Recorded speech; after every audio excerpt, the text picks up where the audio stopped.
condition.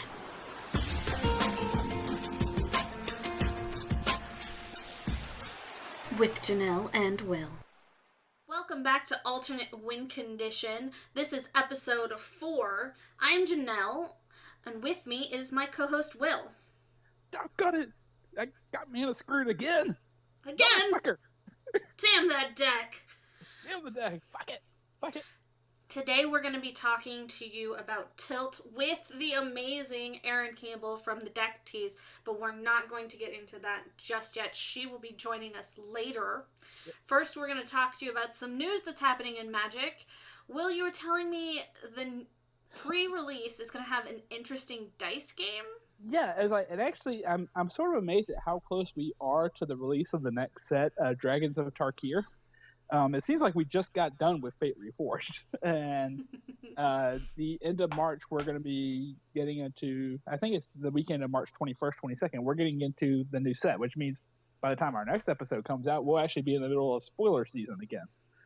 But anyway, with Fate Reforged, we had those like Ugin Fate cards and the Ugin Fates things that we were trying to earn and everything else.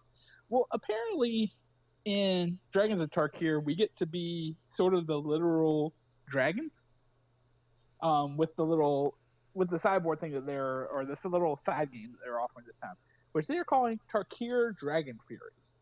Essentially, and I didn't do an in-depth read on the Wizard site to figure out everything that's involved with this, but essentially what it is those little spin down dice they give you in the pre-release boxes.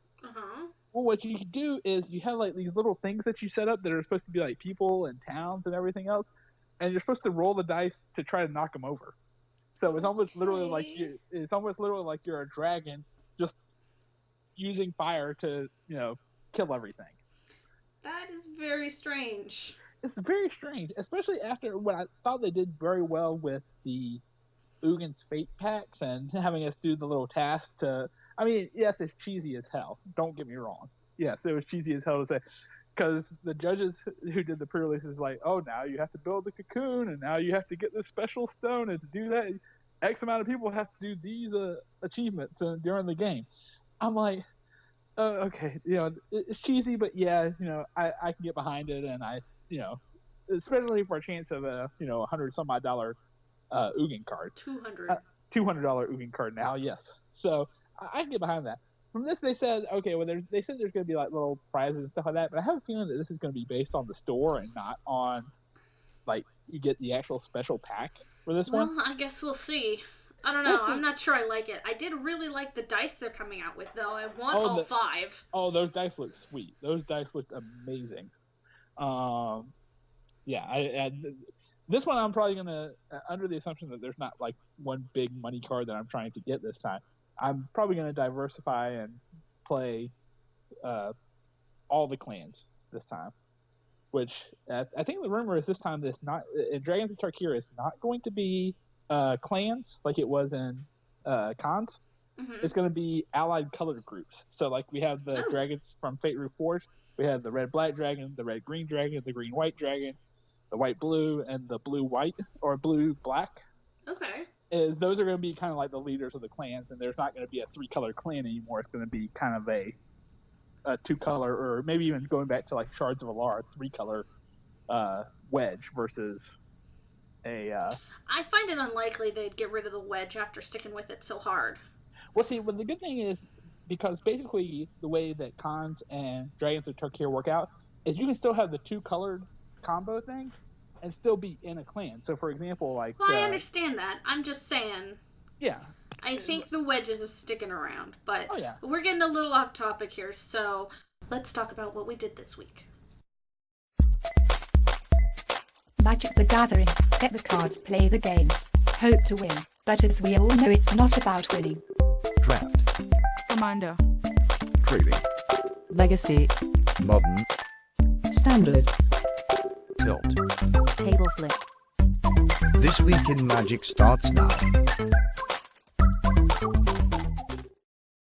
So what did you do in Magic this week, Will? Well, unfortunately the answer is not as much as I would have liked, because up in Virginia we have been having these snowstorms and stuff like that over about the past couple weeks. My store actually closed down. Let's see, they closed early on Wednesday last week. And then Saturday and Sunday they were closed because of weather conditions. Mm-hmm. So I ventured into the world of Magic Online. Oh, goodness. Yeah, and I actually got to do a couple of the limited, the sealed daily events on there. First of all, fuck you, Magic Online. I think that should just be a running theme of this: is fuck you, Magic Online. I had to apply for I had to apply for reimbursement twice because the system software just crashed. No reason, not an internet issue. My internet was fine. It was running other things. It was a software issue. And the software just completely crashed twice. Yeah. They So, need more quality control over there. well, I don't know. That's software testing. They don't test their software enough. I agree with that. It's like, and I know the requirement is heavy. I mean, I know, when you're doing a online game that literally has the potential to have 20 years worth of cards on there, I understand the challenges. I do. But it should not just be crashing in the middle of a game when I'm trying to tap mana to, try to kill something. Did you send a bug report in? Oh yeah. No, well, that's what you basically do when you're asking for reimbursement. Is you say, hey, the system crashed when I was trying to do X. So I'm telling you about this bug, and I would like my tickets back. Well, at least you got your tickets back, right? Oh yeah, I did. Yeah, it was like, you got your tickets back. Somebody got a win. That's not too bad. It could be worse. Yeah. The first one I did, I actually went 3-1, which I was incredibly surprised with, considering the sealed daily events usually have about 120 some odd people in there.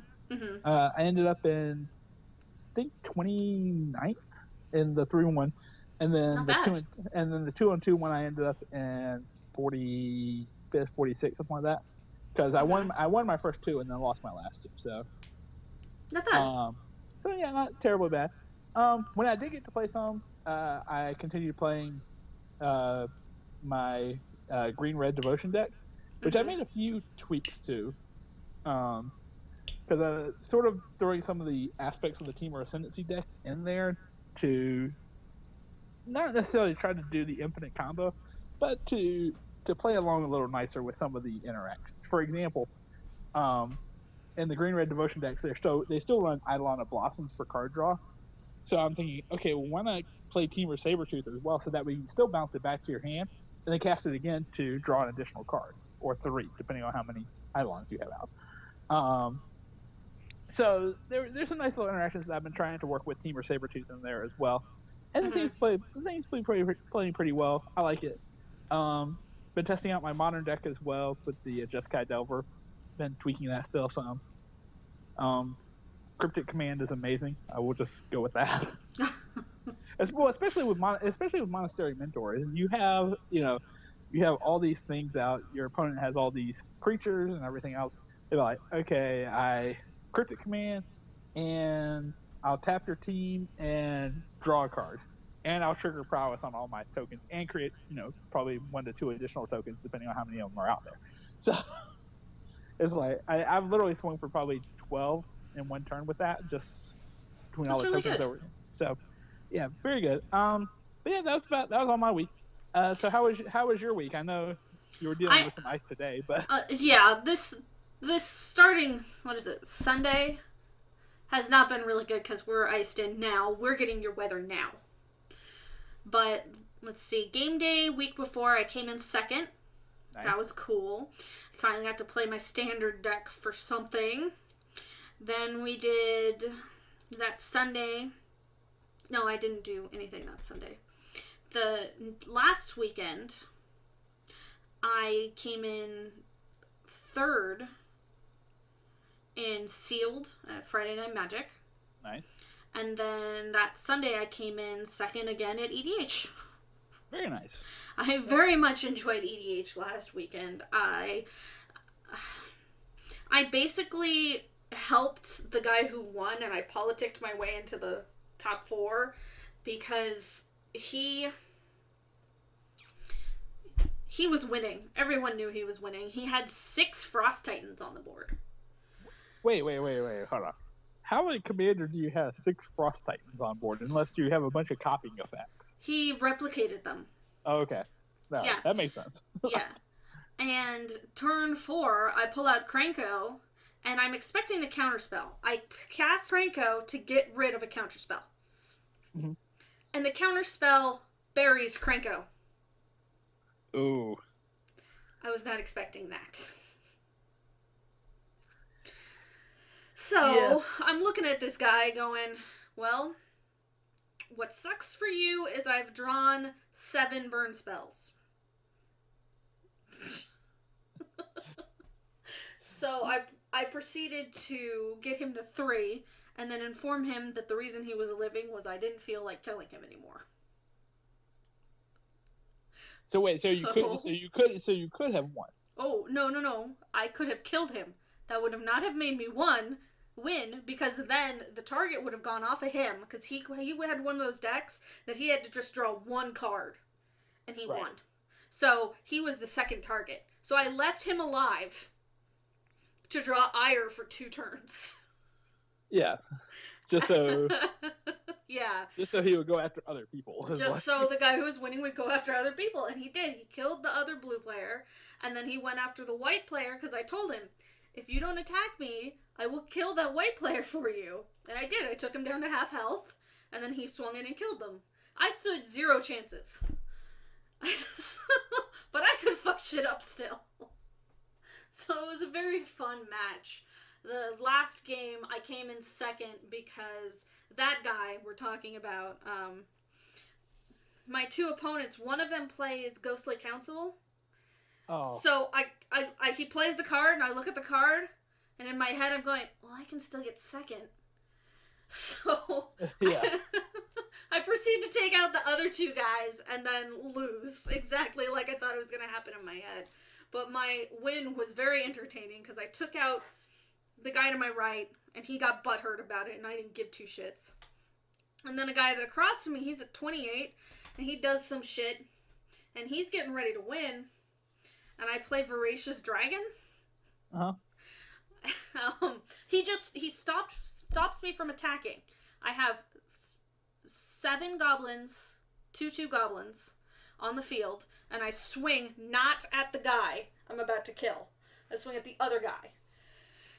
And the guy I'm about to kill taps down my board and doesn't let anything tap.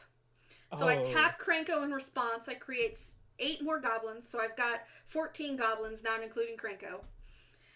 And then I play Voracious Dragon. And I look at him and I go, Voracious Dragon, can I keep it? And he looks at the dragon, looks at me, looks at the dragon, and goes, yeah, I guess. I'm like, alright. I take all the goblins off the field and go, take 28. He's at 22. Goodness gracious. I enjoyed that. It's like, should have countered the dragon. Should have worried about tapping my team. You should have countered the dragon, exactly. And I wouldn't have done it either. If he had let me swing at the other guy, I was going to kill the other guy. So it is his own fault for trying to save the other guy. Anyways, it was a really good 3 days at Magic for me. That's good. Because I know past shows you've been saying that you haven't had a lot of chance to play. So I'm glad that you got some opportunities to play some Magic and some Commander and everything. All right, so that was our weekend Magic, and now we are going to call Erin and have our interview. We're going to talk about tilting, so stay tuned. And afterwards, if you're still interested and you like hearing what she's talking about, there is extra content where me and Erin are just bullshitting at the end of the show. So stay tuned to that. All right, we're here with Erin Campbell, the host of the Deck Tease. She's going to talk to us about her history with tilting. Mm-hmm. Oh my. When you started playing Magic, was it something that immediately became a problem for you, or was it something that you gradually realized you were getting way too angry at certain times during the game? It was sort of a gradual realization.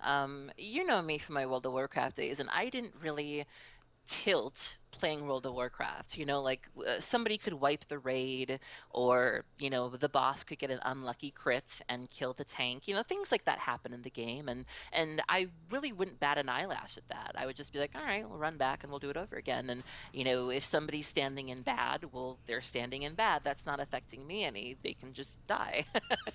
So there are things. So I just never really experienced that in World of Warcraft. I was very chill, especially being a healer. There's very little that phases you because your scope is a lot narrower as a healer, if that makes sense, and you're also a lot more in control as a healer. So there were very few things that ruffled my feathers in World of Warcraft.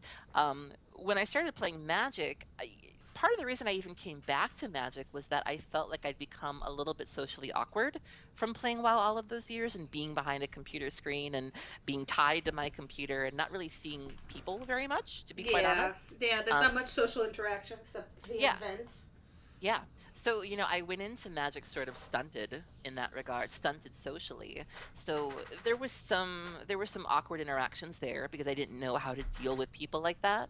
And when I first came back to the game, I was experiencing what I called the fall from grace. So when I stopped playing WoW, my guild was 250. We were number 250 in the United States of America. I was in a really good guild, and I was seeing good content. I was in a heroic guild. I was blogging. I was doing some light theory crafting. I was sort of that character that people wanted to be. They would look at me in org and they'd see my gear and they'd want my gear. They'd want to know where I got that really cool mount from. And it was really humbling to go from that to a game where I had no idea what I was doing. I didn't know what the cards did. I was going 0-4 at F&M for weeks on end. And that's where a lot of my issues sort of came from, was I gave up that to do this. Or I would lose to somebody who... I feel like at times that WoW, there's a lot of talk around World of Warcraft and elitism, like elitist jerks and things like that. And to a certain degree, I feel like WoW purposely cultivates that. Like, it cultivates this atmosphere of I'm better than you. Definitely. I don't even say I'm better than you, but when I Right, but when I look at somebody's gear, for example, and I see the word Raid Finder, that immediately kind of says that somebody might be less than you or below you. Yeah. So again, it went from being... Here I was, this mythic raider, to losing to some kid with the sniffles whose glasses don't fit, and my World of Warcraft programming is saying I'm better than you. I should be beating you because I'm better than you. I have a better, So there was a bit of a feeling of the word I'm looking for. Elitism. Elitism, but also there's a longer word I can't think of. It's completely escaping me. I'm sorry. That's all right. Just this feeling that I deserve it, Entitlement. Entitlement, thank you. Or, again, I would go in with an expensive deck, for example. I'd spend $300 on a deck, and I would lose to somebody who paid $30. And again, coming from World of Warcraft, if I have infinitely better gear than you, I'm going to perform better than you more often than not.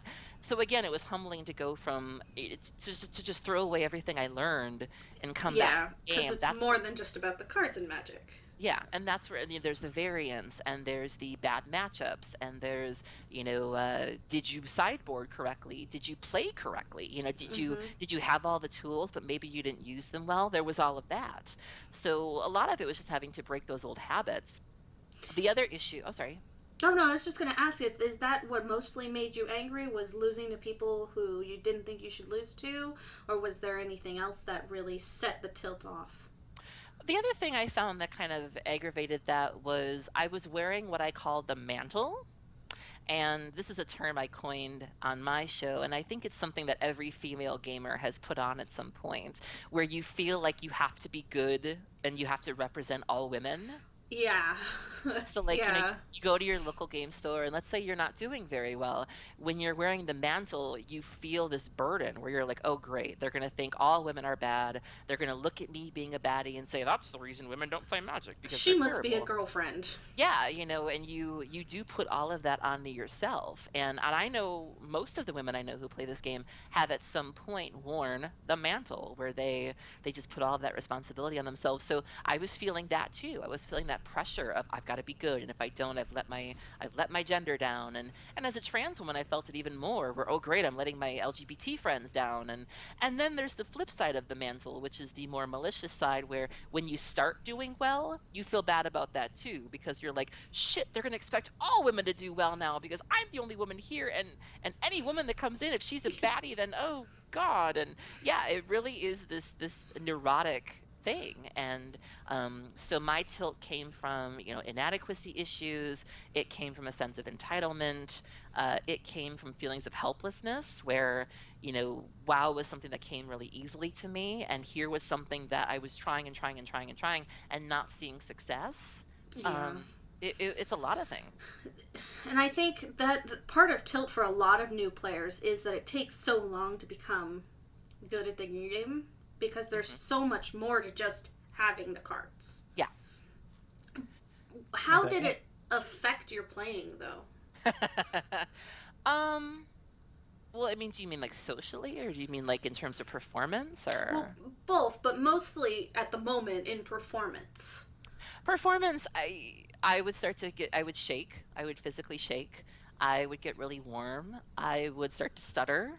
I would get physically uncomfortable. Oh, adrenaline rush. Yeah, I would have all the physical side effects, more importantly. I would get very avoidant. Like, I wouldn't look at my opponent. I would look past them, or I would look over their head, or I would look down at the floor.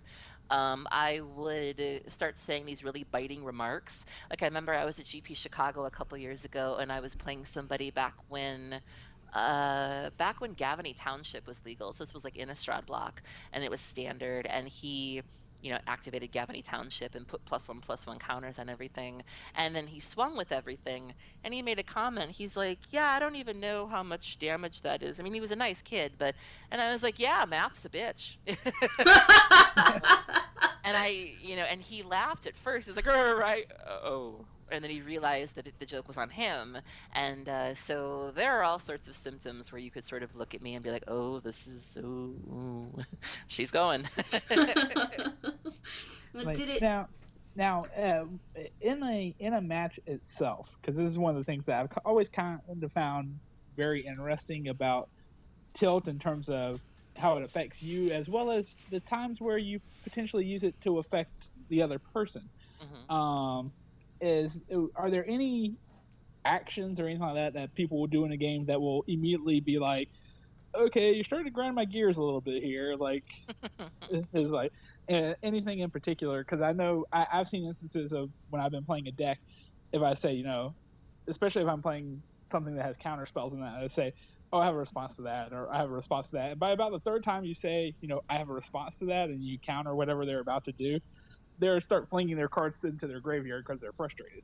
So is there anything along those lines that have you seen kind of people do intentionally or unintentionally that sort of set that tilt off? My tilt typically comes from decks. Like, I hate burn decks. I'm very famously not a fan of burn decks. So, you know, when I face somebody whose plan is 40 burn spells, 20 mountains, and call it a day, I'm immediately on edge. I'm like, fuck, man. Like, what did I do that was unchristian to deserve this? And so that is typically a deck where I will go into it and have a very sour mood when it's over with. People who don't come prepared is always a big thing for me. So, like, for example, if you have a card that makes tokens and you didn't bring any tokens, and it doesn't have to necessarily be that exact token. Like, you can even use playing cards for all I care. But if you have nothing, and you're like, oh, I'm going to use this penny. Or I'm like, dice. no. I'm like, you're not using a penny to beat me. This is embarrassing, you know. I've had people use my own dice to beat me. They're like, I didn't bring any counters, so I'm going to use this dice, and I'm going to put 5 counters on this thing. And I'm like, I just lost my own dice. Like, what? You know, so that's something that sets me off a little bit. Hygiene, like if somebody's like coughing in their hand and then they present their no. So it's very little things. My triggers, that's usually what triggers me. How does it affect how you end up playing? Do you play worse? Do you play better?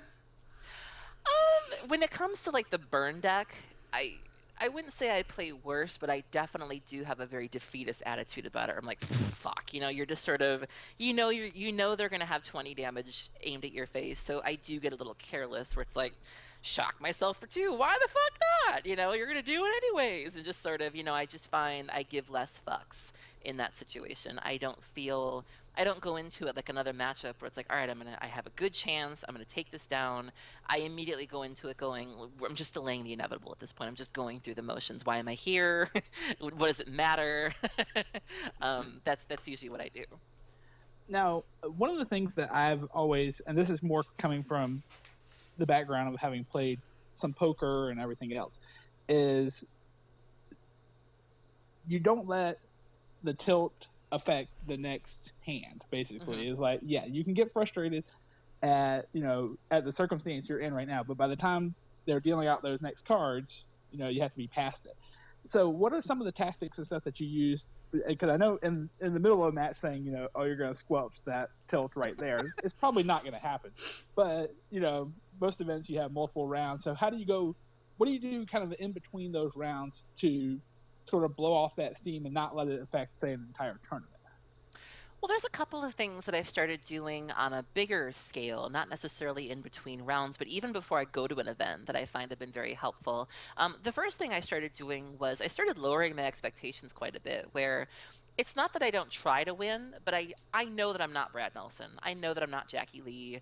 I'm probably not going to win the GP. I'm probably not going to win the Open. So, if I try to aim for a 50% win rate. So if I'm at a 9-round GP and I can go 5-4, I'm happy with that. Like, I'm cool with that, If I go 4-5, a little less happy with that.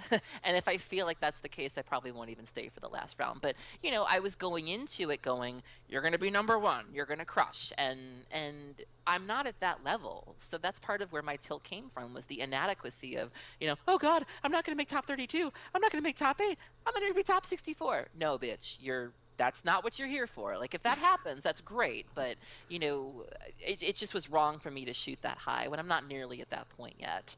So that was one thing I had to do. The other thing I had to do, and this came with starting to play Modern a lot more, was just understanding, like, what I'm good at. Because there's so many decks in Modern, you can't be prepared for everything. So you have to ask yourself, what decks am I okay losing to? Like, what decks am I going to be understanding of that they just happen, and you can't really do much about it? Like Ad Nauseam. You play Ad Nauseam, what can you really do against that? Like, unless you specifically prepare for it, it's going to kick your butt more often than not. And just being able to say, it was Ad Nauseam, and give yourself a Kanye shrug, and you move on, So just knowing your limitations, knowing your boundaries, and I feel like that helped me a lot too. It was just sort of being more realistic. Okay. Have you ever really experienced anyone across the table being really angry with you? It's funny because having a tilting problem myself, I'm a lot more understanding when other people do it. Like, I let somebody do it. I've been there. I get it. I don't mind when people do it. I'm actually if I sense somebody's having a moment, I let them have that moment. It just rolls right off my back. It doesn't bother me. I'm very okay with it. I mean, obviously, I've never had anybody be like terribly shitty, but I let them feel the feels. I know how it feels. It's not fun. And I'm certainly not going to judge them for it. So do you try to put them on tilt? No. I certainly don't do that. I don't get into that. Some people do. That's just not my thing. So you don't play the player, you play the game. I mean, I think the only thing I've ever done in that regards is I've flirted a couple times. I've never done anything to like set my opponent off, but I've done things to be like overly friendly. If I sense that maybe somebody might be a little awkward, I might be like, so where are you from? Or being an interviewer, I am sort of good with people, so I will, get to know them a little bit. And if I think that might be working, I'll get to know them a lot. And I've used that to my advantage, but never anything negative. What do you think about people who do purposely set others on tilt? Like I said, it's not really my thing. I don't like it. I don't really know anybody personally who does that, at least in my circle of friends. But, I mean, if that's what you have to do, I guess. I think it's a little low down. Yeah. Well, see, it's amazing that when someone is actually in the middle of tilting, is things that you don't even think could tilt them. Oh, yeah. End up tilting them even more. It's like... trying to be nice and it backfires. Nice. Yeah. sort of stuff like that as well. Is like, is you're trying to be friendly and they're clearly Not having it. not wanting it. No. So I do have several friends who, if they see you starting to get angry, they're going to push your buttons to make sure you get worse to make you lose. Mm-hmm. I clearly hang out with a bunch of douchebags. That seems to be a pattern with you. That is a pattern with me. No offense, Will. Just well, yeah, I was like, hey, we've never sat down and played Magic. It was like against each other. So I don't think I'm that big of a dick when I play Magic. Preemptively like, defending himself. right. Yes. So the association with me apparently is a bad thing. All right. And yet I'm on the show, you know. So yeah, what does that say about you? Jeez. I need to promote my show. Well, I think I forgot to have you do that because I went right into it since we've been talking for so long. So let's let people know who you are if they somehow don't know who you are. Well, so my name's Erin Campbell. Some of you might know me from my World of Warcraft days. I played a character named Estrus for many years. I have a show called The Deck Tease, which is an interview-style podcast on GatheringMagic.com. The show is going to be going on a brief hiatus next month while I start a side project show called The Girlfriend Bracket. And I'm very excited about that, and I think it's going to be a really good time. There's never really been a female-dominated podcast before, so I'm hoping that we can give the people what they want. I'm really looking forward to hearing it.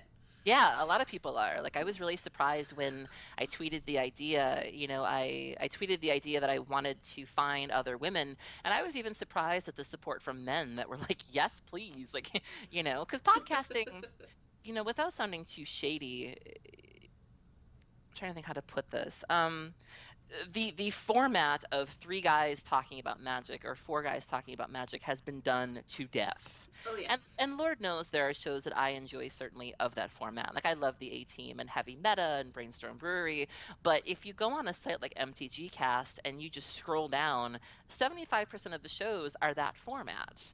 And that's great and all, but it's tired. And one of the things I always tell people when they're thinking about getting into the blogging game or the podcasting game is do something different, bring something fresh to the table. And there's just really never been anything like this before. So seeing all these shows out there that are 3 guys and a beer, I was like, well, why don't we do that with ladies? Like, why don't we do a ladies show where we get around and talk about the game and talk a little trash and have fun? And that's sort of where the idea came from, was going, okay, I can sit here and complain about how there's nothing out there, or I can just make it. Do it yourself. That's the best attitude to have. A lot of people just like to complain and they will never fix things on their own. Yeah, so, you know, when I told my boss at Gathering Magic about it, I mean, I have an amazing boss. Like, let me just say, if you ever get the opportunity to write for Gathering Magic or do anything for them, do it.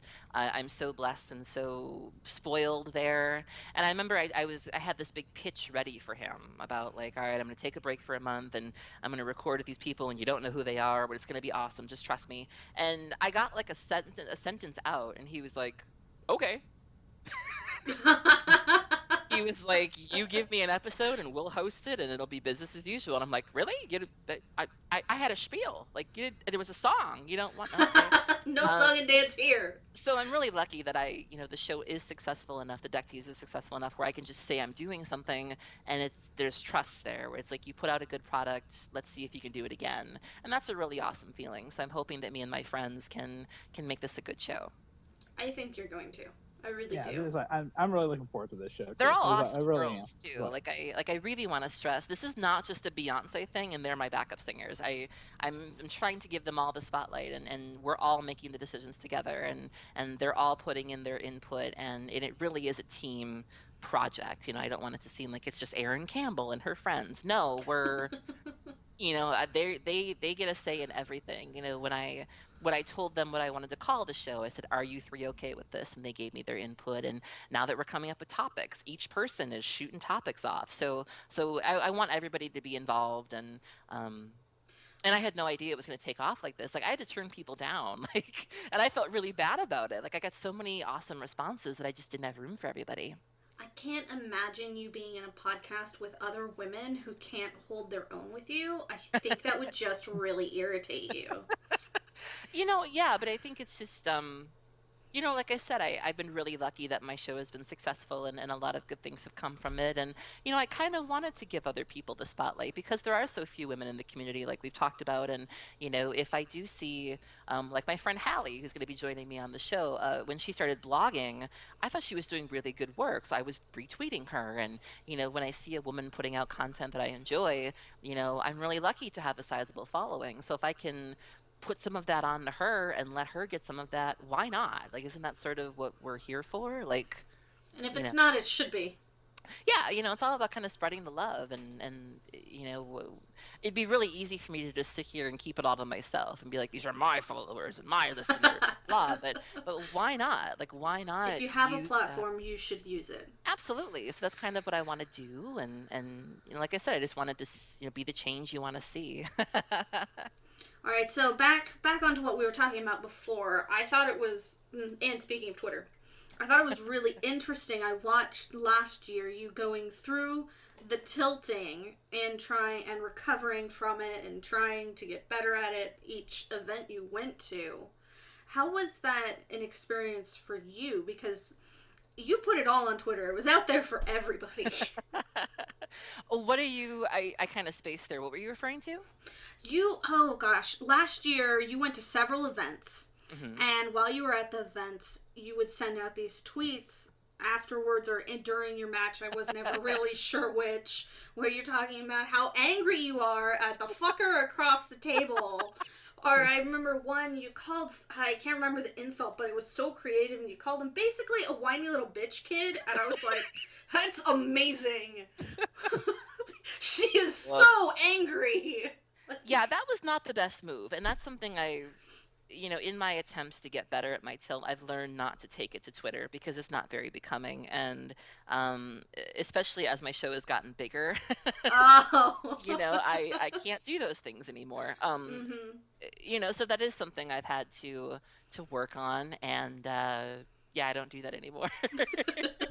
So you're still tilting as much or as little, and we just don't hear about it? Or how have you gotten better?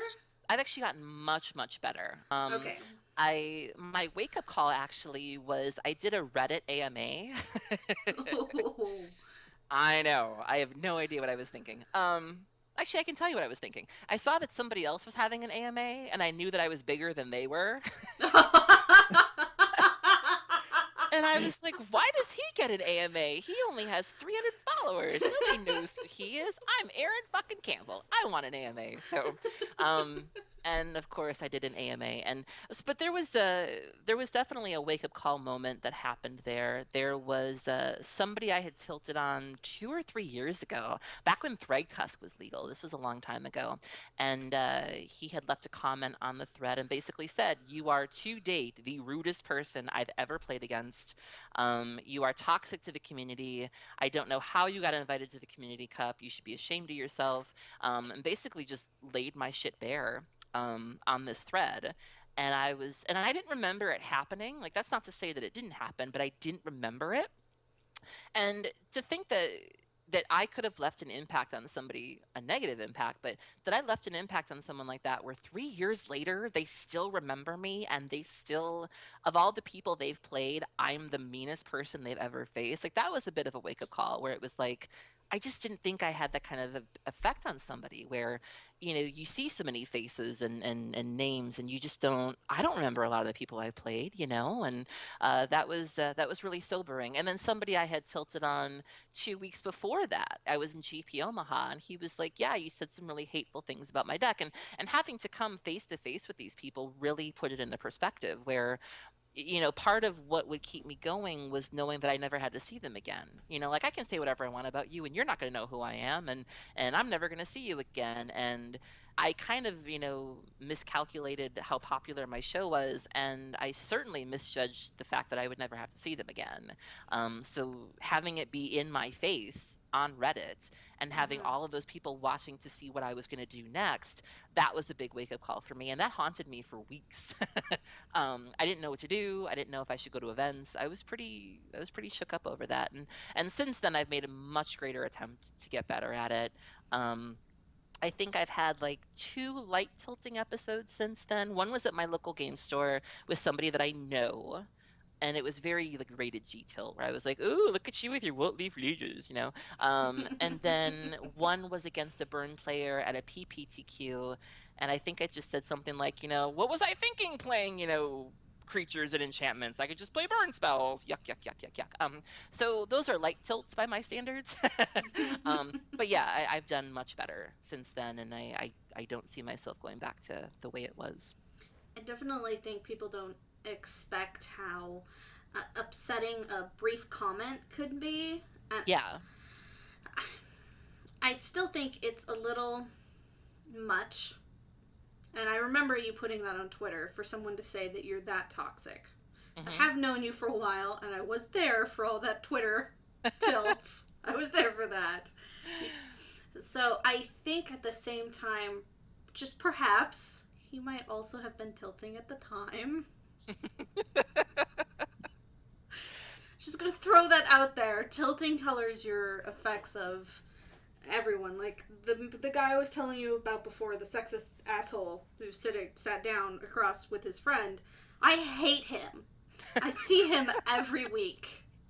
I hate him, and I hate his friend.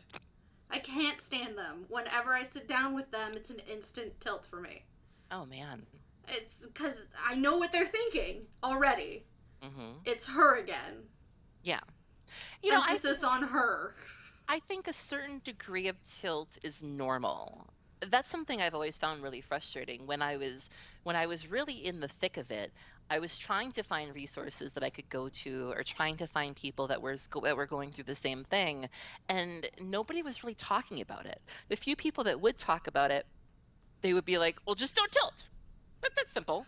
And it's like, just don't do that. That's great advice. You don't quite get this. I have a problem.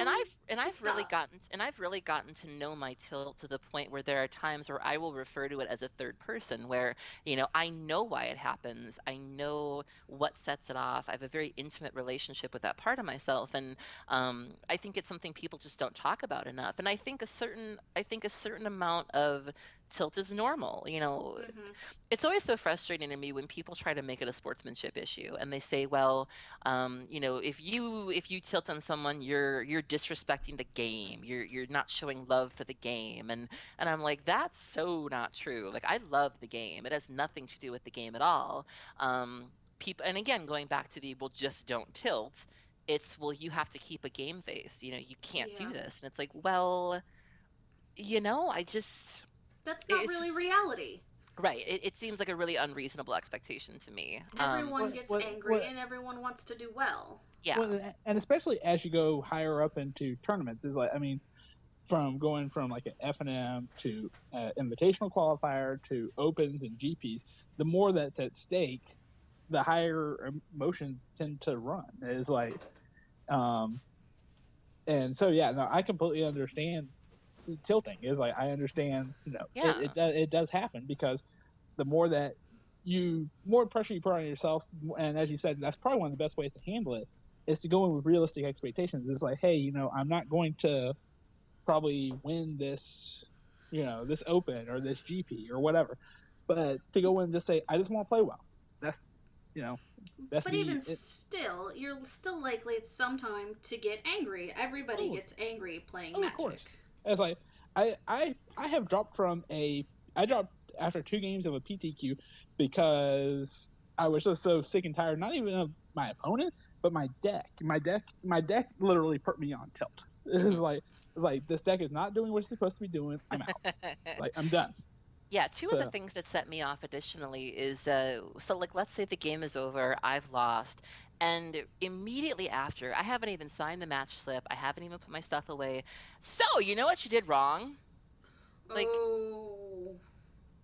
and my usual response for that is, I'm not looking for feedback, thanks. Like, but that is considered tilting. Oh, she's tilting, she's a bitch. And it's like, no, but give me a moment to settle. Like let me comprehend what just happened. And if I feel I need advice, I'll ask you. Like there have been times I have done that where, can you recommend anything I could have done differently? But to just force that on me, like, hey, not only did I whip your butt from here to Timbuktu, I'm gonna tell you how I did it. Like, no, bitch, no. Yeah, and Um, from where I'm sitting, that sounds like you need an ego check. Yeah. So I get very offended when that happens, and I've been known to lash out at that. Um, yeah, that's the big one. Is that where it's like, I would could say, you not?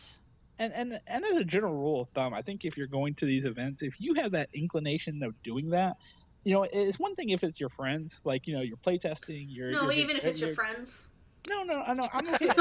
No, even No. if it's your friends. No, Right. if I'm specifically playing a deck, getting reps in just to, kind of get ready for something else, then yeah, I want them to tell me is like, hey, okay, turn 3, you shouldn't have done this, you should have done this instead. When you're practicing like that, that's one thing. But if you're just a random person sitting across from me and you beat me, I don't want to hear your shit. I'm sorry, I don't want to hear you say it's like, oh, you made a mistake when you did this, you know. I don't want to hear that. It's like I know I made mistakes, and trust me. Normally, after I lose a match and what I consider to be important tournaments, I'll usually sit at the table for about 5 to 10 minutes afterwards, just replaying the game in my head, being like, okay, Yeah. Yeah. what step did I not take along the way that got me to this result? Like, Could what I thing have could I? won this game? Yeah, it's Yeah. like could I have done anything different to win this, or was it just a bad matchup, or did I not sideboard correctly, or Mhm. is like, but last thing I want from a random stranger is I don't want you telling me what I did. And I don't want Yeah. that from anybody really, unless I ask for it. The times that I have done that, I've always asked. Like, for example, I was playing Living End one time and I was at an IQ, and my opponent was playing Affinity, and he didn't know that you can sacrifice things to Arcbound Ravager so that when Living End goes off, the cards will go back. So when Living End happened, he was like, well, there goes my board. And I didn't say anything at the time because it was competitive REL, whatever. But when it was over with and I had won, we were signing the slip, we were packing up. I said, can I give you some advice? And had he said no, I would have been fine with it and I would have dropped the subject. But he was nice and he's like, sure. And I was like, Arcbound Ravager, I was like, you could have sacrificed your Memnite, you could have sacrificed, your Steel Overseer. I was like, that's actually why Affinity is normally a bad matchup for me, because Arcbound Ravager just brings everything back. And he was like, oh, and I'm like, yeah, so next time that's what you should do. I asked, I didn't just force Mm-hmm. myself on him. And he was nice about it. But had he said no, that's cool too. I just think all you gotta do is ask. Yeah, yeah, that's fair. When I do play with my cousins, my eldest cousin and my youngest cousin, they're really bad at Magic because they're really young, and sometimes they'll play something and I'll watch them play it and go, no, you're not going to play that. Hmm. And they'll say why, and I'll tell them why and let them take it back. Yeah. Like, no, you're not going to do that right now. Mhm. Which is definitely not competitive. That's very social. Oh God, speaking But so my friend Chris, who's going to be one of my co-hosts on the new show, we went to SCG Regionals. Can't believe she did this. So we went to SCG Regionals a couple weeks ago, and this is a competitive REL serious tournament. She helped one of her opponents beat her. what? She was like, oh, he was just a really nice guy, and we talked a little bit. I could tell he never. I'm like, girl. I'm like, this is why? It was so funny. And yeah, she was totally like, I just didn't have the heart. I'm like, yeah, so. Oh my gosh, you're playing the wrong game. I know. Listen, I don't even do that at F&M. If someone's playing like mono red and they play like Foundry Street Denizen turn 1 and they play something else on turn 2, Fuck that then guy. they turn and tell me, they say, all right, swing for 1. I'm like, I verify with them, like, all right, you mean 1? You mean you're not hitting me for 2? Like, you mean 1, right? You mean 1? Okay, good. All right, I'll put it down for 1. That's like when you have a planeswalker and you hope they're hitting the planeswalkers. So you're like, me or Lily? And then they're like, which one? Lily. Yeah. Yes. My weakness, the only people that I really pull punches for are children. I cannot, especially if it's a cute kid, I can't. I am such, for as much as I talk about having a tilting problem, and for as much as I can be, It a can be little. so adorable. Oh my God. I can remember one instance in particular. and this boy just melted my heart. So I was at F&M. He couldn't have been any older than like 10. And he didn't have any friends with him. So like we do have a lot of children that come to our F&M, and they typically form their little packs or whatever. But he didn't have a pack. He was by himself. And and that immediately like just set me on fire. I was just like, you poor thing. And so we're playing, and I'm trying so hard. I'm like, I'm gonna hit you for 5, no 4, 3. I'm trying, and I end up beating him. And he looks at me, and he's telling me about his weekend. He's like, my dad and I are going fishing, and I don't get to see him very much because he works all the time. I know. And I'm just like, you poor orphan baby. So then I beat him, and we get done, and he signs the slip, and he looks at me with this big smile on his face and his little braces, and he goes, I'm really glad I met you today, lady. Aww. And I was like, I'm so sorry! And I just fell apart. And I was like, great. He's going to be in therapy 20 years from now because he got caught picking people off a bell tower with a rifle. And they're going to say, what drove you to do this? And you're going to think of the big mean tranny from F&M who beat you. And I was like, I've scarred this boy for life. I was like, I can see it now. And just, I'm going to have to answer for this, and We have a whole bunch of kids at F&M too, and a lot of them they'll go 0 and 4, and they'll leave with 2 or 3 packs because the adults beat them, and then buy them a pack. I must say, I learned one thing at my store: never underestimate the kids, because I have faced a kid in the 3-0 brackets at F&M. I'm like. Yeah, but we're talking about real little kids. Like, one of our little kids, he calls his Elvish Mystic an Elvis Mystic. I want an altar of that. We need an altar of that now, yeah. He says it in this cute little voice, and you're just like, oh my god, you're so adorable. Never stop playing green. Elvish Mystic needs to be in the next block. I don't even know what's happening. Elvis Mystic. But then there are the kids who you underestimate. I was at SCG Philadelphia 2 years ago, I want to say, and there was this cute child, and he had blonde hair and blue eyes and these chubby cheeks, and I went into it like, hello, little guy, my name is Erin. I'm going to be playing you today. And he was like, look, lady, just sit down. I ain't got all day. And he had like some kind of Boston accent, and I'm like, whoa. Like, it was almost like Scarface. Like, he opened his mouth and like Scarface come out. And he was talking mad shit through the whole event. Like, my dad plays the deck and I kick his butt all the time. And so I went from like, what's your name, little fella, to eat grass, turd, and so I will destroy you both. Right, so you do get the cute ones, then you get the ones that look cute and they're just little hellions and you have to take them down. Yeah, the ones who think they're way better players than they actually are. Yeah, but yeah, if it's a cute kid, I can't do it. I melt so hard. The opposite of tilting. That's what we're ending this. And it's so ironic that's the thing that, like, that's sort of my kryptonite. Like I said, I come off as being this hard, aggressive, HBIC, but you put a kid in front of me and it's over. I'm just a cooing mess. I can't do it. Yeah. I cried, actually, when I first started hormones. There was a kid at F&M that made me cry. Oh, no. So I have to tell you the story. So I had been on hormones a couple of weeks, and I went to F&M one night. I was playing Living End, and there was this ginger boy there. He was like 11 or 12, and he was awkward. Like, he had like these teal sweatpants on, and his glasses were crooked, and he had like, crazy curly hair. Could have been like my sibling or something. Mm-hmm. And same thing, didn't have a lot of friends, couldn't really get anybody to talk to him. And I'm inclined to blame the hormones, but I don't know. So I'm facing this kid. I'm in the middle of the store, and I'm facing this kid, and I don't know what came over me, but I was just like, his life must be really hard. And my opponent is going to roll to see who goes first, and he's like, you want the high roll? I'm like, yeah! And I just started crying in the middle of F&M. And I'm trying to like hide it, of course, and so of course I win the die roll, and I'm like, and I draw my card, and I somehow win through the tears. My opponent has no idea what's going on. He doesn't even remotely ask. He's like, I'm just gonna Lord of Atlantis island walk. I'm like, Cascade Living End, and I wipe his board, and somehow that leads to me crying in the bathroom and realizing that I'm not meant to have kids because I don't want to have the awkward nerdy child because I'm not cut out for that. So I'm like crying in the bathroom, and I'm like, I don't want to have nerdy babies. And my friend talks me off the ledge, and she's like, "All right, honey, how many minutes do you have left in the round?" 7.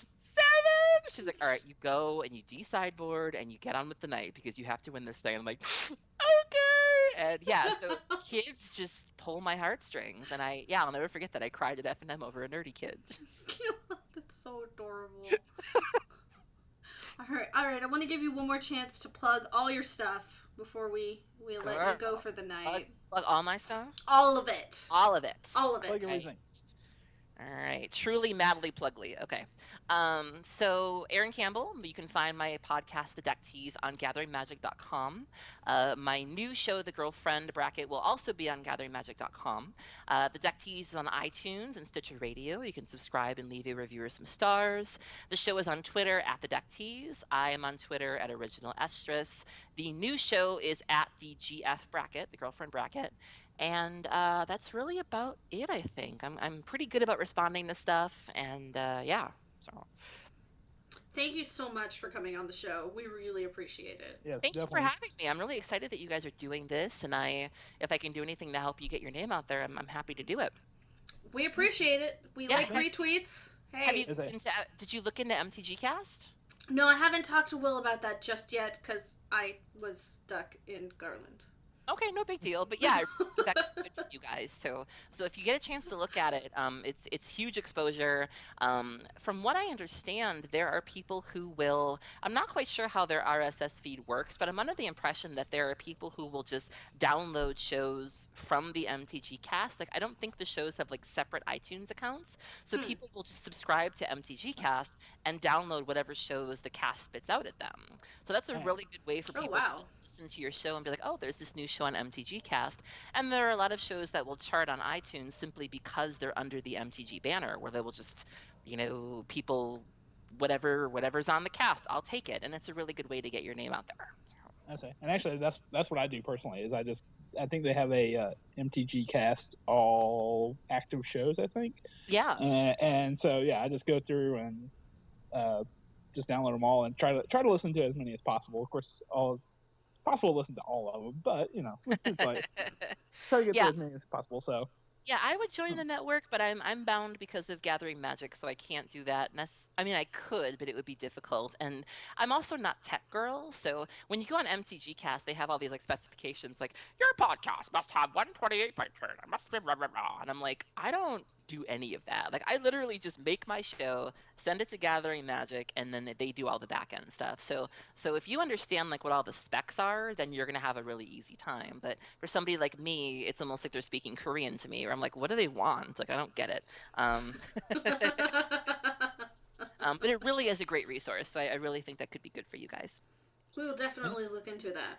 Definitely. And I heard you're going to SCG Baltimore this weekend? Absolutely. I leave on Friday, and I will be there from Friday to Monday, and I'm excited. I still have no idea what I'm going to play, but it should be a really good time. It's the first ever Modern Open. I'm looking forward to it. Yeah. So this show won't be out before then, so what do you have to say to the people that you're going to beat? Download my show. Yeah, I don't even know what I'm gonna play. I don't even know how the pros do it. I spend so much time, and like I said, I'm not even a pro. I spend so much time worrying about what I'm gonna play. I actually lost sleep over it last night. I have no idea. I'm dreading it. Yeah, I'm actually headed that way because I'm in Virginia right now. So. It'd be nice to meet you. Yeah, absolutely. It's like, and I already know what I'm playing, but it's a deck that I've been trying to tweak for a while, and it's probably gonna get its ass kicked, but I'm gonna try it. Have you been to an open before? Oh yeah, it's like, I did a standard open in Charlotte last year, and then did the open in Richmond in November. So this will be my third open. Cool. And all of them have been. The standard one in Charlotte, I went 6-3 and then lost 0-3 in the Legacy Open, and then that's not bad. No, and then the Legacy one, or the one in Richmond, because this is still when they were doing the split format. The standard one, I basically went like 2-4, and in Legacy, I started off the day 4-1-1. I literally only had to win one game to be in top 64 money everything else. Proceed to lose the next 3. So end of the day on 4-4-1, but still for Legacy, I'll take that. So Cool. so yeah, but it's gonna be very interesting with Modern. It's Well, I wish you both the best of luck. Mm-hmm. thanks. And it's like, All and I right. look forward to seeing you there. Yeah, definitely. You'll have to let me know when you're there, and we can meet up for a hug or something. Oh, absolutely. Meet up for a hug. Oh.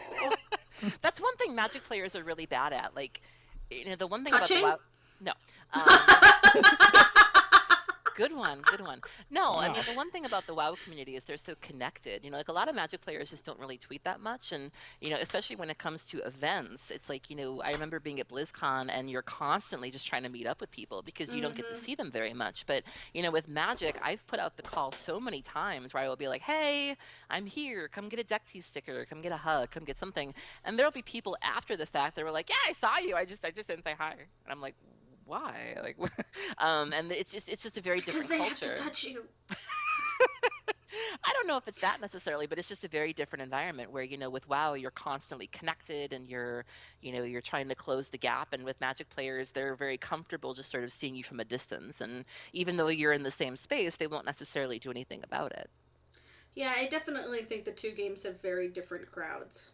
Especially when it comes to like the diversity, where you come from World of Warcraft where there's female raid leaders and female tanks and entire healing groups of females, and then you come to a Magic tournament and you're one of 2 women or one of 3 women. It's very sobering.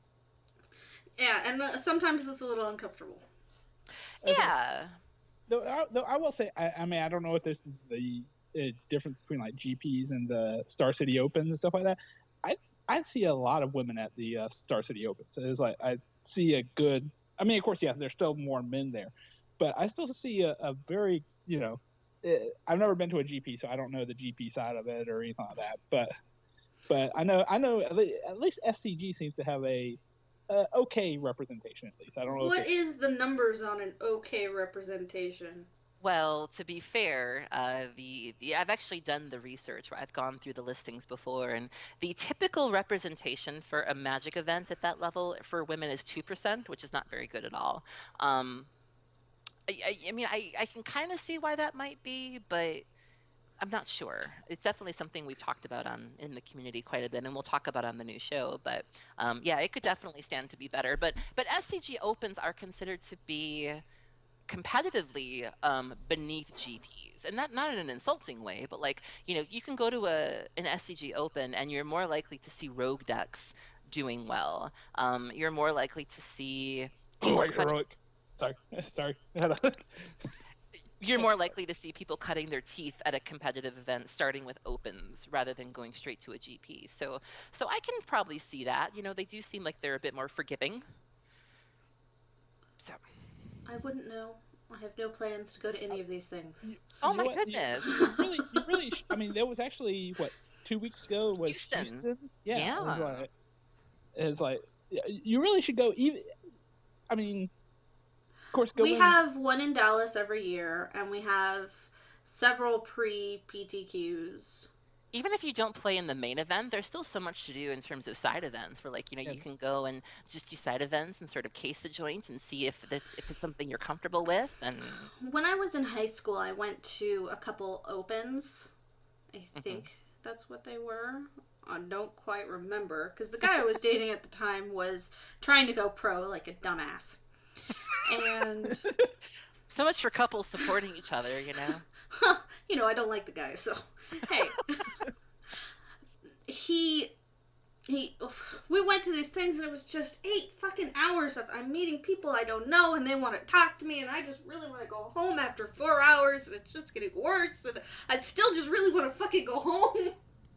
It's not my bag. I don't want to spend 8 hours anywhere. Yeah.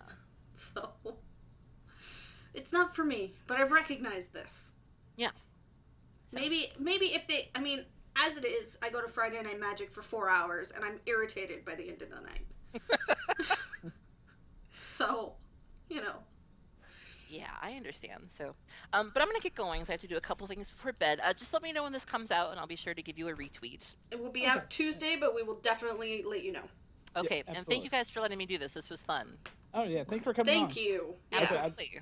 I think this may be the earliest in terms of like episode wise. You probably have come to guest host on any podcast. Episode 4, so it's like I'm okay so we with appreciate that. it. Yeah, we appreciate it. It's Janaelle. I mean, I adore you. So And I adore you. You're just, oh my goodness. Okay. I'll talk to you guys later. All right. All right. Bye. Bye. And that was our interview with Erin Campbell, again of the Deck Tease. You should really go check out her show if you hadn't. It's very unique out there in the Magic community, where she does interviews with random people, and we don't necessarily, and she does not necessarily talk about Magic, more talks to the people of Magic. It's amazing. Yeah, she talks to a lot of the pros and kind of gets a different side of them, where it's not talking about the game itself, but talking about them and what drives them and what very interesting topics that she talks about with them. So yeah, definitely check out the Deck Tease. And if you'd like to follow us more and see who we're going to be talking about in the future, you can follow us on Twitter. I am Janaelle5, Janaelle, and the number 5. The show can be found at AWC Podcast. Will's Twitter is at RedHawkWill, and also with the AWC Podcast. Follow there, because generally whatever we're going to talk about the next week, I'll usually pose a question on there just to get some responses about it. So definitely follow the AWC Podcast Twitter to kind of get an idea of what we're going to be talking about each episode, as well as to give us your input on it as well. We'd also appreciate it if you email the show about anything we're talking about, maybe something you'd like to hear us talk about. That's awcpodcast@gmail.com. There are several ways you can support the show. We are now on SoundCloud, so if you're listening to us on SoundCloud, please give us a like and a repost. If you're listening to us on Stitcher, because you can find us on Stitcher, please give us a thumbs up right now. All this is just really helpful. It gets the show out there, more people listening. If you're on YouTube, listening on YouTube, please comment and also like the show. We are now on iTunes, so leave us a 5-star and a review. We are hosted by boltsnapbolt.net, so head over there. You can check out the show, and you can check out a whole bunch of great blogs. The community is fantastic. They're on Facebook. They have a lot of information about Magic, theory crafting, anything you really want to talk about. And another way to support them and us is through Puka Trade, which is Will, why don't you tell us about Puka Trade? Well, Puka Trade is a site. Just basically you're trading Magic cards with other people who are looking for them. Usually you can save up the points and stuff like that to get cards that you want. It's a great kind of a community out there for people who are, cards that you don't necessarily play with, but they may be looking for. So definitely support the show through the referral link. Head over to boltsnapbolt.net, click on that referral link. That's what we're talking about, and that will definitely give us a hand. Yep, absolutely. It's like then we both have blogs. Janaelle, you have your blog, Spec and a Misdirect. So that's specandamisdirect.wordpress.com. I talk about video games, sometimes, mostly reviews, a lot of JRPGs, basically whatever I'm playing that's relevant. And you can find my blog actually on boltsnapbolt.net. Force of Will comes out every Wednesday. Usually something about constructed Magic and more competitive Magic. So definitely check that out there. And I also have another podcast called 5 Gaming Things. You can find that also on Stitcher and iTunes. We talk about video games, we bullshit, and we talk a lot of shit. It comes out every other week. If you want to hear me babble on some more, you can find me over there. All right, and that's going to be the end of our show. Thank you for listening, and we'll see you in 2 weeks. See you next week. Or in Baltimore if you're going to be there. Bye. Bye.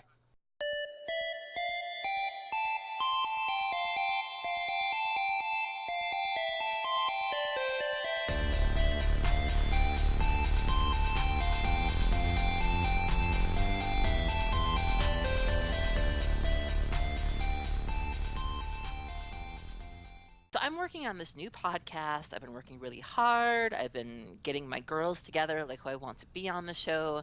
We decided we're going to call the show The Girlfriend Bracket. Are you familiar with the phrase The Girlfriend Bracket? No, I'm Yes. not, but I like the title. Okay. Well, it's not. So basically, so we decided, for those who don't know, the girlfriend bracket is typically a phrase that guys will use for the back table. So like, let's say you're at a Magic tournament Oh. and a guy goes X and 4, X and 5. He might say, oh great, now I'm in the girlfriend bracket. And we got the idea of, well, why don't we take that and reclaim it and make it sort of tongue-in-cheek and a really awesome place to be. So we decided to call it the girlfriend bracket. So I make the Twitter profile, it's up and it's a work in progress. I tweet the handle. Not one fucking minute goes by before some buffoon tweets me and goes, hey there, that's a negative connotation, right? Like, I didn't fucking consider that. Like, we weren't gonna fucking explain it on the show. And more importantly, would I attach my name to something that I hadn't thought of and that I didn't think was quality? Like, give me a fucking break, dude. Like, he couldn't wait a minute for that to go by to piss all over what I was happy about. I'm just fucking livid. Like, there are 100 other ways that he could have broached that subject instead of pissing in my fucking Cheerios. And then he had the nerve to sit there and get mad at me when I snapped at his ass. Like, he couldn't just sit there and be fucking happy for me. But no, it's, oh, it's a negative word. No shit. Like, who do you think you're talking to? Like, I'm some dumb bitch who hasn't been playing Magic all this time. Like, get the fuck out of here. Well, they gotta get the mansplaining in there. Sorry, Brett. Will. No, it's fine. I mean, like, I'm like so offended at that, where it's like, I put on a good show, I know what the fuck I'm doing. Like, I didn't think about that. Like, I would have just, like... Yeah, I'm completely with you. I agree. It's, some guys think they need to put their 2 cents in because the women need being told. It just infuriates me to think that I would just, like, I know what the Deck Tease means. Like, when people think they're really slick, and if they see the Deck Tease, they're like, oh, you know what that could mean. Of course I know what it means. Why do you think I picked the show? Like, that's what I'm saying. I mean, without sounding like too Beyonce about it, I know everything that goes on with my show. I choose the name, I choose the topics, I choose the images. I know what's going on. That's why my name's attached to it. Like, your show, I wouldn't be on your show if I didn't like your show and I didn't want my name attached to it. I have another call real quick. Give me 1 moment. Sorry. No This is probably gonna be a little bit longer. Like, who does he think I am? Like, oh. It sounds to me like he thinks you're a naive girl. That's what it sounds like to me.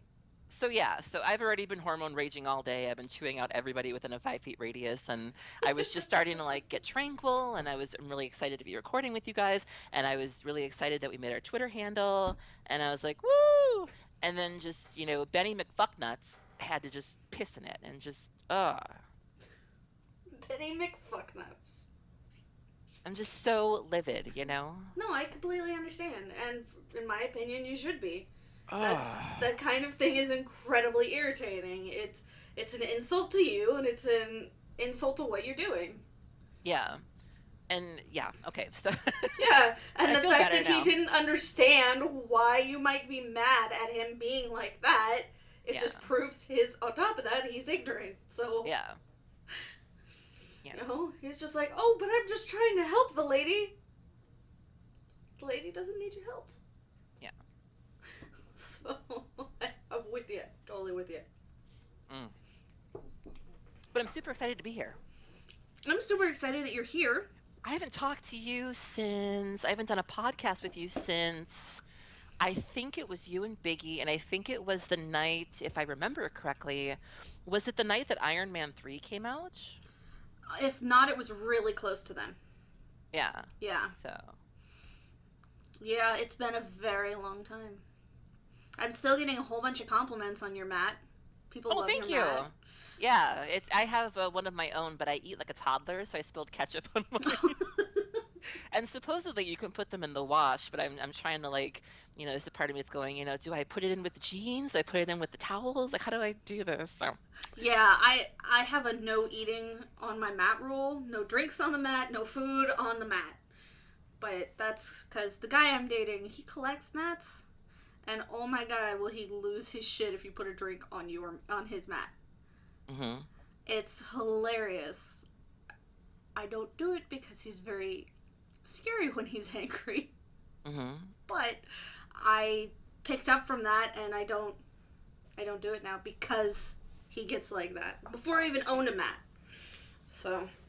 Yeah, no, I don't even remember like what I was eating at the time or anything like that. It was just I just happened to look and I'm like, shit. Actually, no, I think I know what it was. I think I was at Omaha. I was eating hot dogs. And I didn't even realize I had the mat out at the time. And then before I knew it, Oh. I went to my next match, and I was trying to be all serious and professional and big old ketchup face. Like I eat like a 5-year-old, and like they trust you to run a podcast. You can't even eat properly. Like it's okay. Well, they should know what you're doing. Clearly, Yeah. they don't know what you're doing. Yeah. So Like, jeez, it's like you didn't do a podcast before that. You haven't been blogging forever. Right. It's like I right. had some guy tell me what I should be streaming with the other day when we were announcing this podcast. I was like, shut up. Yeah, it's so crazy. So I don't know. I never have that happen with other women though. Hmm. I feel like it should happen. Like my It's cousin. funny. Like I've said this before, but I didn't mean to interrupt you, but I actually feel like, you know, women sort of have this stereotype that we're catty and we don't like each other and things like that. And it's interesting because I feel like in Magic it's the total opposite. Where like, you know, because Mhm. there are so few of us, the minute another woman walks into the room, I'm immediately like attach. Oh, Like, let's be exactly. friends. And usually it's reciprocated where they're like, oh God, thank you, someone, and you two sort of bond. And I love that. Like I very rarely, I can honestly say there's maybe been, I can count on one hand the number of times it didn't go down like that. And there was that one girl, I was like, oh, look at that bitch, you know? But Oh, they're primarily, really shy? yeah. Yeah. But primarily it's very mutual where you're both just like doing that get canvas around the room and you find another one and you're just like, oh, thank God. Yes, I'm not alone. Yeah. Yeah. My shop got a new. I say this is a horrible way of putting it, but that's how it is. We got a new girl at the shop. Hmm. And she shows up the first day, and I'm looking at her, and I'm like, you have a really nice shirt. She's like, thanks so much. And now we just, every time she shows up, we talk. So it's exactly like, I don't do that with people. That's not a thing for me. Hmm. But because she's a woman, and I'm a woman, and there's 40 fucking guys. Yeah, so typically there is this feeling of, you know, all right, it's you and me, we got to take this thing down, and there's something about the event reporter, the thing that like sets up the events, where like you're almost guaranteed to play the only other woman. Yeah. I feel that happens a lot to me. Where it's like, God damn it, then you know, it's like, all right, you know, one of us has to do this, you know, but it's One of us has to win. right. We could draw, but nobody wants to do that. Yeah. I don't know. Magic's a very interesting place to be.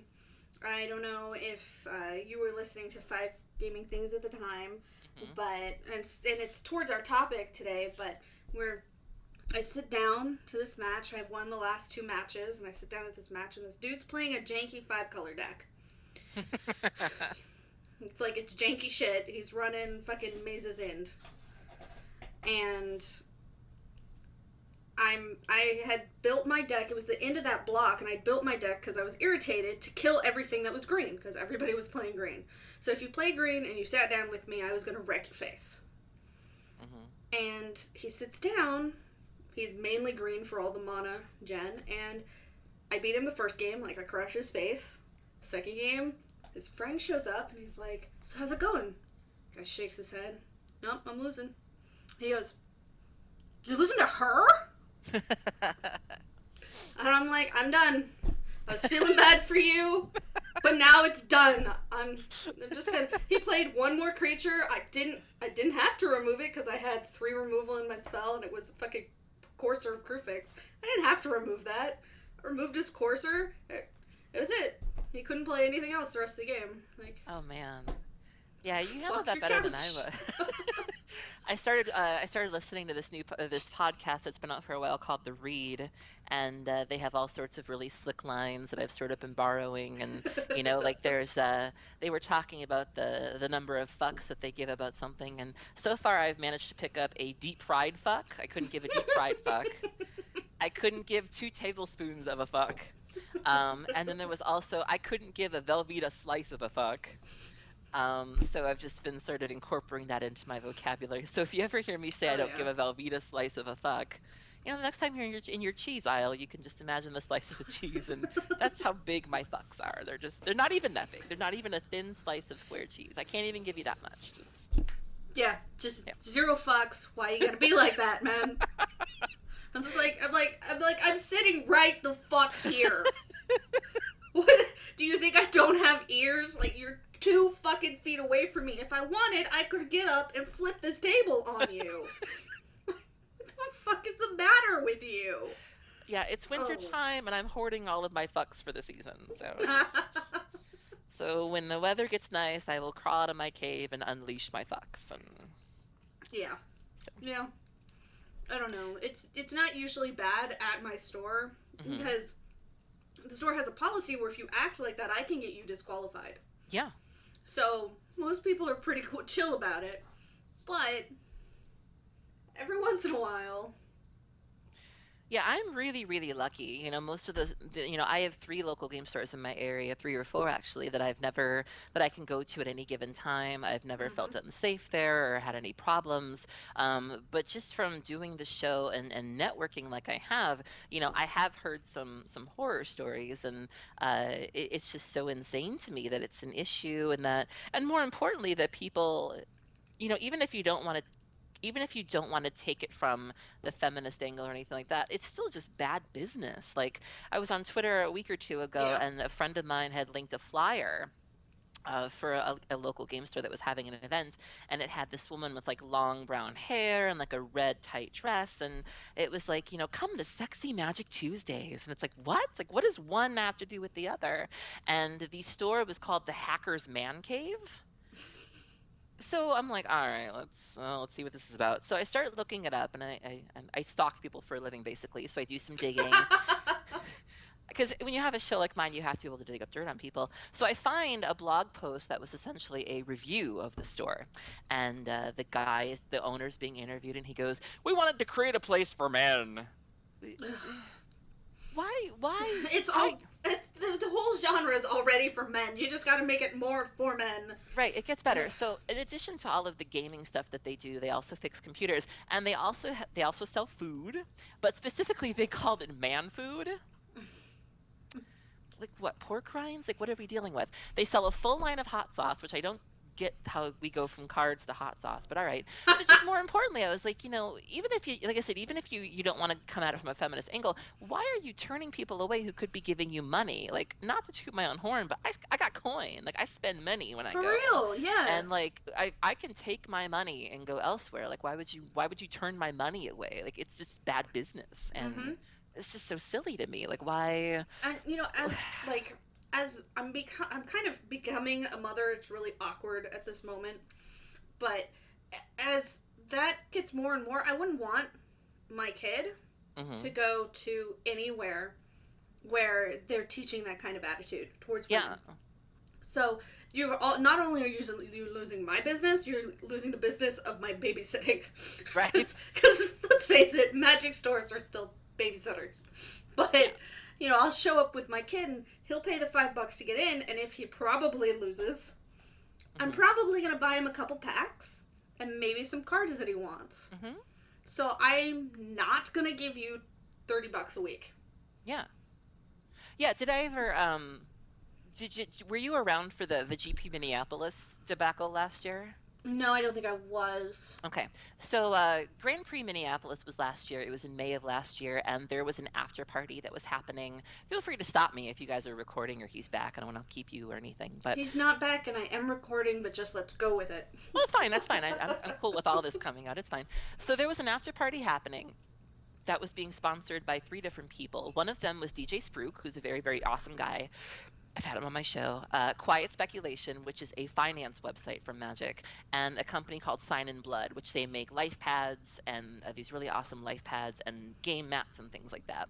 So I find the flyer, and it has all of their logos on it. The flyer's divided in thirds, and on the far left it says live nude girls or hot girls. And then on the far right it said, just kidding, there won't be any girls. Mind you, I've already paid for the trip, pre-registered, I have a deck. So me being me, I go to Twitter and I said, so, because there won't be any girls, right? And I just said a very general, and then I tagged all of them in it.